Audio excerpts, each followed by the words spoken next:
Now that we've seen binary numbers, let's discuss how we convert between these different number systems. Let's start by talking about how we convert from binary, and here we're talking about 2's complement, to decimal.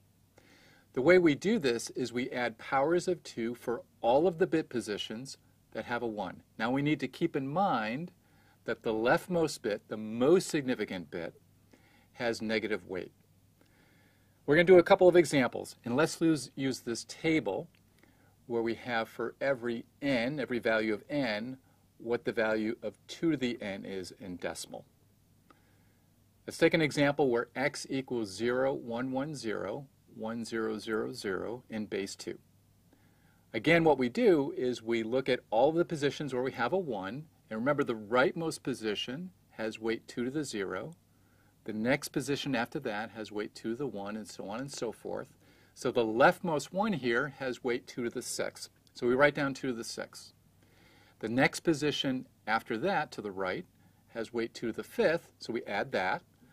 And then the final one that we see is in the 2 to the 3rd position, so we put down 2 to the 3rd. Now this equals 64 plus 32 plus 8, which is 104 in base 10. Let's look at now a negative number. Now how do we know that it's negative? Well, the MSB is a 1. The leftmost bit here is a 1, so that means we have a negative number. Now again, this is a 2's complement number, so that leftmost bit has negative weight. So we write minus 2 to the 7th. Then we add the next position, which is positive 2 to the 6th, plus 2 to the 5th, plus 2 to the 2nd, plus 2 to the 1st, which is minus 128 plus 64 plus 32 plus 4 plus 2, or minus 26. It's a negative number, as you see.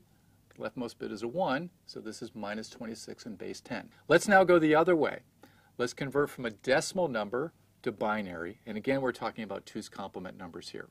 There's 2 methods that we're going to talk about. The first method involves division. The first thing that we do in both of these methods is we change to a positive decimal number. So if we have a negative sign there, we just get rid of that negative sign. Then we divide by 2, and the remainder is the least significant bit. And we keep dividing by 2 until the answer is 0. And then we record the remainders from right to left to get our number. Now, we always append a 0 as the MSB, and if the original number, our original decimal number, was negative, then we need to take the 2's complement to get the negative representation. Here's an example where x is 104 in base 10. So we go through our procedure here, where we divide by 2. So we take 104, divide by 2. That gives us 52 with a remainder of 0. So that means bit 0 is going to be 0. Then we take that 52, again we divide by 2, that gives us 26, again a remainder of 0, so bit 1 is a 0. Continue dividing, so we divide 26, we get 13, we divide 13 by 2, now here we get 6 with a remainder of 1, so that means bit 3 is going to be a 1. Continually dividing until our result, when we divide 1 by 2, is 0. Again, we got to make sure we keep track of the remainder. Remainder is 1, so that means bit 6 is going to be a 1.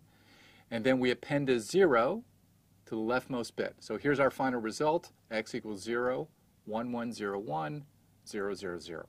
Here's the second method, and you can use either method. Both methods work well. They give you the right result. The second method is to subtract powers of 2.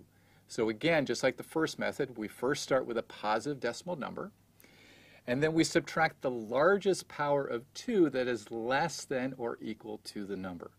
Now I have this handy table that we used before when we converted from binary to decimal.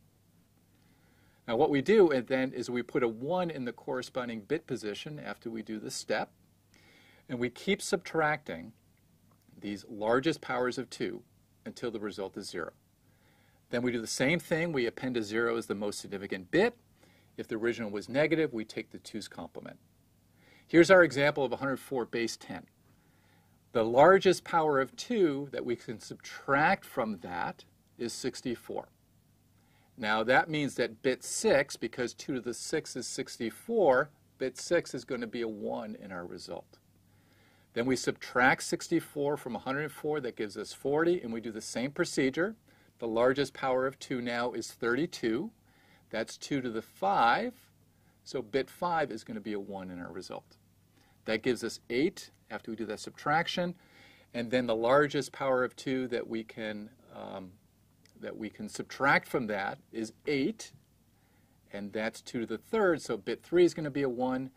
And then we append a 0. And here's our result. It's exactly the same as what we did in our first method.